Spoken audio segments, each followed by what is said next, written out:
Pagpunas ni Paulo ng pawis kay Kimi gamit ang jacket, kinakiligan at kinagiliwan.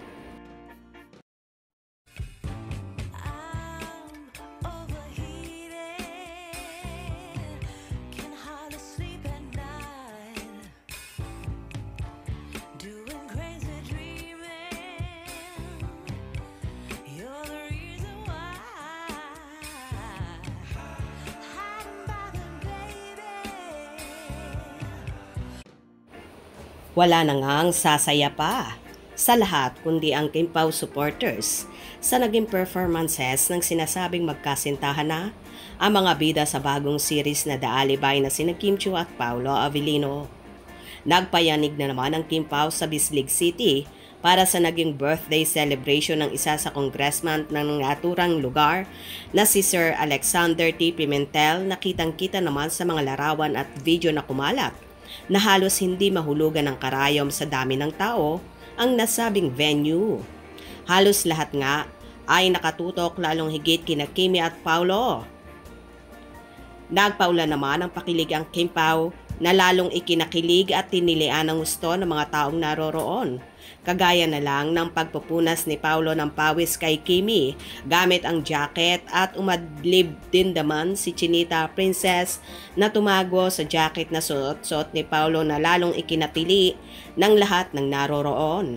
Pawis na pawis kasi si Kimi that time dahil sumasayaw din ang dalaga.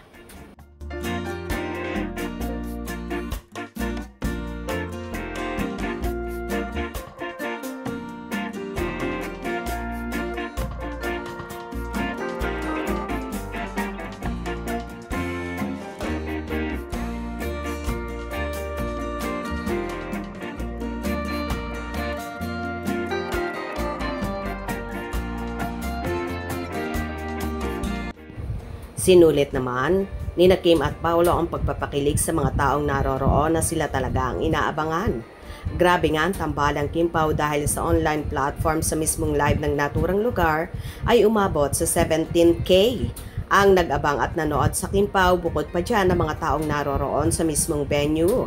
Ayon pa nga sa ilan, Kim Pao lang daw may ganitong kalaking fanbase ng iba ay dumadayo pa para lang makita at masuportahan ang mga iniidolo nila.